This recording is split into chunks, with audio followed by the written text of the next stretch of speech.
Vamos a empezar con la sexta sesión de Java Avanzado en la que vamos a hablar un poquito de patrones. Es una sesión bastante ligera, es una sesión de introducción a los patrones y en la que no vamos a programar. Eso lo vamos a dejar para sesiones posteriores donde sí que implementaremos algunos de los patrones que vamos a ver. ¿Vale? Lo primero, lo más importante, ¿qué es un patrón de diseño, no? Bueno, un patrón de diseño es una técnica para resolver un problema en el desarrollo del software. Pero esto de patrones, ¿cómo se llega a que algo sea un patrón? ¿No? ¿Cómo se llega a algo que es un patrón? Bien, cuando tenemos un mismo problema 50 veces y nos damos cuenta de que la forma de resolverlo las 50 veces es la misma, al final lo que estamos creando es una especie de comportamiento. Si no solamente nosotros solventamos ese problema de esa forma, sino que otros desarrolladores solventan el problema de una forma igual o muy parecida, estamos ya creando un comportamiento compartido entre varios. Y al fin y al cabo, un patrón de diseño no es nada más que eso, es la solución a un problema de una forma en concreta. Eh, los patrones de diseño se pueden catalogar en tres tipos. Esto lo vamos a hablar ahora después, pero esto de patrones de diseño, ¿de dónde viene, verdad? Bueno, pues creo que fue en 1995, hubo 4 personas que publicaron un libro que se llamaba Design Patterns, con patrones de diseño, ¿vale? Y a estos 4 libros, a estos 4 autores del libro se le llamó la banda de los 4 o Gang of Four. Muchas veces vais a ver patrones escritos por GOF, la banda de los 4. A partir de entonces hubo una especie de boom y todo el mundo empezó a utilizar patrones de diseño. Pero yo os digo, los patrones de diseño no son nuevos y existen desde hace décadas. Simplemente antes había menos comunicación, era más difícil acceder y no podemos hablar de un patrón cuando no sabemos si otras personas resolvían lo mismo de la misma forma. Así que bueno, pues con el tiempo nos hemos dado cuenta de que hay unas formas comunes para resolver los problemas. Y al fin y al cabo todos los estamos usando, pues estamos compartiendo el patrón. Cada vez hay más, ya como reconocidos hay unos 23 o 24. No sabría deciros cuáles son los que están más de moda o los que están menos de moda, pero sí que hay claramente identificados 23 o 24 patrones y esto va subiendo. ¿Cuáles son los objetivos de que vayamos definiendo patrones nuevos según avanza el desarrollo? Bueno, pues los patrones de diseño tienen una serie de objetivos bastante sencillos de entender, ¿no? Lo primero es que proponen un catálogo de elementos reutilizables, es decir, si nosotros sabemos cómo se implementa un patrón, ese patrón o nos lo van a dar hecho ya en otras clases, en algunas clases de Java, o lo vamos a implementar nosotros para nuestras propias clases, para implementar una funcionalidad de una forma concreta. Esa forma concreta, además, es una funcionalidad, una implementación hecha a medida de otros que esperan esa forma concreta. Si yo hago un patrón singleton y le estoy diciendo a vosotros que utilicéis el patrón, mi clase que implementa un singleton, vosotros vais a saber inmediatamente cómo funciona esa clase, sin que yo tenga que explicaros nada más. Esto después lo vemos, claro, poco a poco. ¿Qué es lo que solucionan también los patrones? Pues solucionan que tengamos que volver a solucionar el mismo problema 20 veces de distintas formas. Al fin y al cabo, cada patrón tiene un uso o múltiples usos determinados. Si ya tenemos un patrón que cumple una función y que resuelve un problema, no es necesario que nosotros estemos pensando cómo podemos hacerlo. Voy a volver a citar al patrón Singleton, que es el más sencillo. Patrón Singleton dice que una clase solamente puede tener una instancia. Bueno, mientras llegamos a Singleton, darle vueltas a la cabeza cómo podríais hacer eso. Y estaréis pensando cómo resolver ese problema, un problema que ya está resuelto. Y como ya está resuelto ese problema, si conocemos ese patrón, no tenemos que volver a pensar nosotros en cómo se haría. Además, también permite que entre nosotros o entre desarrolladores nos entendamos cuando digamos que es un singleton, que es un observer, que está cumpliendo el patrón flywheel, que es un adapter, etcétera. Es un vocabulario común y que estemos utilizando el lenguaje que estemos utilizando, simplemente a decir que es un patrón de tipo tal, ya sepamos más o menos cómo va a funcionar. Sabemos lo que es independientemente de cómo esté implementado. ¿Qué más? ¿Qué más ventajas o qué más objetivos tienen los patrones? Pues tienen como, como finalidad también estandarizar un poco el desarrollo, de forma que casi todos hagamos las mismas cosas o de la misma forma. Si yo tengo que crear un singleton, ese singleton que se cree de forma X, que no se cree de forma Y, ¿vale? que siempre desarrollemos, que si tenemos que crear una única instancia de una clase, lo hagamos mediante el patrón Singleton, que no reinventemos, que no nos inventemos algo un poco más complejo. Y también facilitan otra cosa. Facilitan que los que estéis empezando en desarrollo no tengáis que darle vueltas a la cabeza a solventar problemas que ya tienen una solución. Nosotros os vamos a explicar los patrones típicos. Entonces, vosotros ya no vais a tener que buscar muchas veces cómo haría yo esto. Lo que os he dicho, el Singleton es muy sencillo de entender. Es una clase solamente puede tener una instancia. ¿Cómo se hace eso? Bueno, nosotros os explicamos el concepto, os enseñamos el patrón Singleton y a partir de ahí ya vais a saber cómo implementar el patrón Singleton y cuál es su uso principal.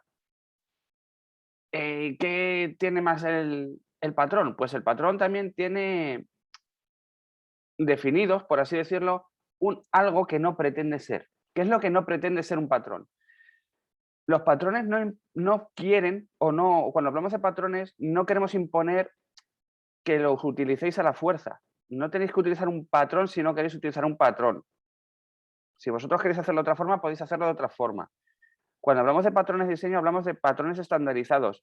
Por muy estandarizados que estén, no tienen que anular vuestra lógica o vuestra forma de pensar ante un problema. Eso jamás.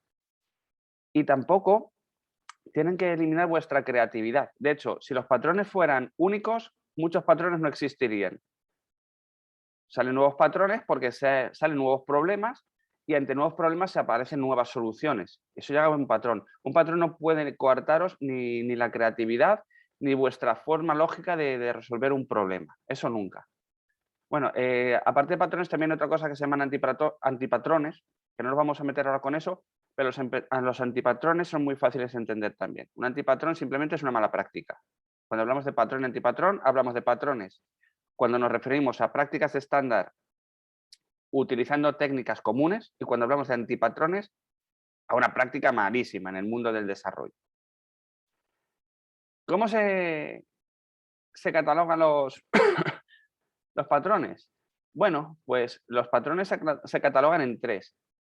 Y dentro de esos 3, que todavía no he mencionado, los etiquetamos, ¿vale? Los patrones se etiquetan siguiendo una especie de nomenclatura que inventó la gente del GOF, el Gang of Four, o lo que es lo mismo, los autores del libro Design Patterns. ¿Qué apartados tiene esta clasificación de los patrones? Cada patrón lo podemos catalogar, como os digo, de varias formas. Por ejemplo, en su nombre. Hay un montón de nombres de patrones. Cada patrón tiene un nombre único. Por ejemplo, Factory, Flywheel, Abstract Factory, Adapter, Facade o FESED, como lo queréis pronunciar. Un nombre único que, en cuanto yo lo mencione, sabemos a qué patrón nos estamos refiriendo. También se clasifica, pero eso lo veremos después, en uno de los 3 campos que tienen los patrones. También le podemos poner una intención. ¿Qué problema pretende resolver este patrón? El patrón Singleton, ¿qué problema pretendía resolver? Bueno, pues el patrón Singleton pretendía resolver cómo crear una instancia de una única clase. ¿Y el patrón Builder? Bueno, pues el patrón Builder solventaba el problema de crear objetos complejos, por ejemplo, con un constructor kilométrico, de forma muy sencilla. ¿Cuál es la aplicabilidad del patrón? ¿Para qué se puede utilizar ese patrón? ¿Tiene algún uso un patrón? No podemos tener un patrón que no tenga uso, ¿no? Si no tiene uso es que ni directamente no es un patrón. ¿Qué consecuencias tiene el uso del patrón? Positivas y negativas, si es que las tuviera, en el impacto en el desarrollo de nuestra aplicación. ¿Y qué usos conocidos tenemos en ese patrón? Y por supuesto, si hay algún patrón relacionado. Por ejemplo, la Factory estaría relacionado con Abstract Factory, pero eso es lo de menos. Os he dicho que hay 3 tipos principales de patrones y estos 3 tipos también los definió el Gang of Four, el GOF. Son los creacionales. Después de los creacionales tenemos los estructurales y por último los de comportamiento. Típicamente siempre los vamos a encontrar categorizados en estos 3, creacionales, estructurales y de comportamiento. ¿Y para qué vale cada uno de estos? Bueno, pues los patrones creacionales sirven a la hora de crear instancias de objetos. Nos ayudan, si lo queréis decir así, a encapsular y abstraer la creación de objetos. aplicado a Java sería a la creación de objetos. Nos permiten, por ejemplo, perdón, crear un sistema para crear objetos complejos de forma fácil, que sería el típico pattern builder, o nos permite utilizar el método factory como si fuera una fábrica de clases, que luego lo veréis, es muy sencillito esto también. Está también el patrón prototipo, que nos permite clonar todas las propiedades de un objeto que existe. Podemos crear un objeto clonando otro objeto. Y también tenemos el singleton, que nos permite crear una instancia única de una clase. No podríamos tener dos instancias de una clase, por mucho que quisiéramos. El típico en el mundo del desarrollo web, que es el MVC, el Model View Controller, es un patrón creacional. Seguro que si habéis desarrollado web o habéis curioseado un poco, habéis visto que en muchas partes aparece el patrón MVC o las letras MVC, Model View Controller. Es un patrón creacional también. Y hay algún otro patrón creacional, pero que no se consideraría patrón por esta gente, por este grupo, que sería el Object Pool. El Object Pool, bueno, el objetivo de un Object Pool es preparar un conjunto de objetos inicializados para posterior uso. Hay cierta controversia si esto sería un patrón o no. No nos vamos a meter con ese patrón, como no lo consideran patrón, no vamos a hablar de él. Yo sí que os paso referencias, pero no lo consideramos un patrón de diseño. Perdón. Luego, después de los creacionales, que ya os he dicho, nos ayudan a crear e instanciar objetos de una forma más sencilla o nos envuelven cierta información, también tenemos los patrones estructurales, que estos habitualmente solucionan diseño de composición o de agregación de clases y objetos. ¿Qué quiere decir eso? Bueno, pues que cohesionan diferentes clases. En lugar de tener varias clases independientes, un patrón estructural lo que hace es como que las acopla para que trabajemos mejor con ellas. Hay muchísimos. Casi más típico hoy en día es el FSED, el facade o el fachada. La fachada, por ejemplo, para que lo veáis sencillo, lo que hace es que ante una serie de clases hipercomplejas o muy complejas, sobre todas esas clases nosotros nos creamos una clase que tenga un método muy sencillito y que por debajo de esa clase se ocupe de invocar a todas las demás y hacer toda la lógica. Y entonces desde nuestro main, ¿no? Por simplificarlo, nosotros llamamos a nuestra clase sencillita y automáticamente toda la lógica compleja quede oculta. Esto también se llama, por ejemplo, un wrapper en muchos sitios. Hay más patrones estructurales, los vamos a ir viendo todos, con código. Por ejemplo, el patrón adapter. El patrón adapter lo que hace es que teniendo un grupo de clases distintas, mediante una clase única, las une, ¿no? ¿Cuándo utilizaremos el patrón adapter? Luego lo veremos, pero para adaptar código de terceros a código nuestro. Es uno de los más utilizados.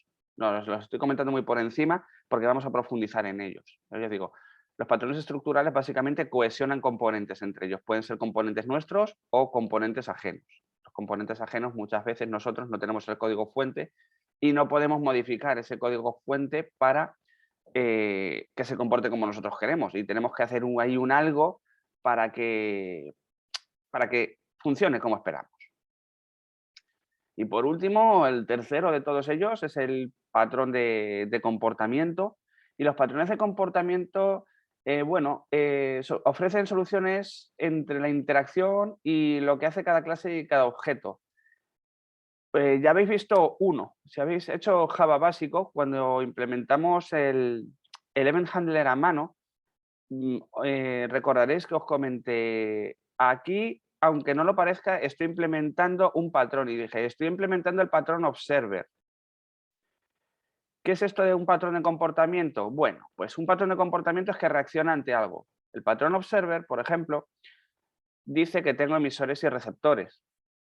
Cuando un emisor habla, los receptores están en espera de que eso pase y cuando eso pasa, actúan en consecuencia, ¿vale? Es como una relación one-to-many. De hecho, ahora mismo vosotros y nosotros aquí, detrás de nuestra cámara, estamos implementando el patrón observer.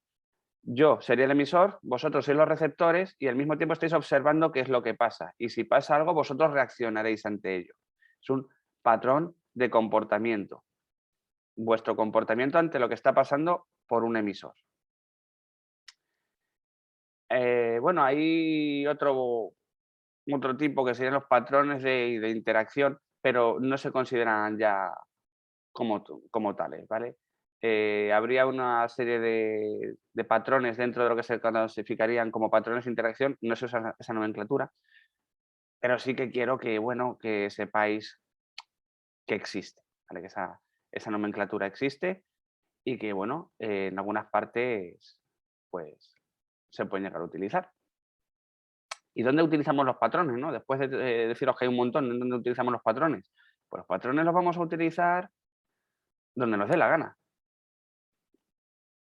Los patrones, además, no que conozcamos los patrones no quiere decir que yo esté obligado a usar un patrón, salvo que me lo imponga. Estoy trabajando y me dicen: "Oye, esto tienes que hacerlo siguiendo estos patrones". Bueno, vale, pues ahí lo haré, pero si yo estoy desarrollando por mi cuenta, no tengo por qué utilizar un patrón de ningún tipo si no quiero.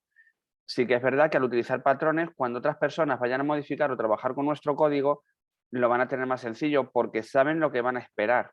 Vosotros le vais a decir: "Oye, tienes que crearme, yo qué sé, una cadena utilizando el String Builder". Y automáticamente ya cuando oye el builder de fondo, el cerebro ya se pone en modo patrón builder. Entonces, bueno, pues para eso lo utilizamos. Y lo que os he comentado, hay otra cosa que son los antipatrones, que son malas prácticas. No vamos a meternos en los antipatrones, pero cualquier cosa que es una mala práctica generalmente es un antipatrón. Y esto es una pequeña introducción a los patrones. ¿Qué patrones vamos a ver en las próximas sesiones? Pues vamos a ver de los tres tipos. Vamos a ver los creacionales. Y dentro de los creacionales vamos a ver el singleton, el factory, el builder y el prototype, que es la próxima sesión. La sesión número 8, pues más patrones todavía. Vamos a ver los patrones estructurales ahí, que van a ser en concreto los decorator, el adapter y el facet. Y más todavía, la próxima sesión, la novena, tenemos los de comportamiento. Y vamos a ver el iterator, el observer, el mediator, el state y el strategy. Son un montón de patrones.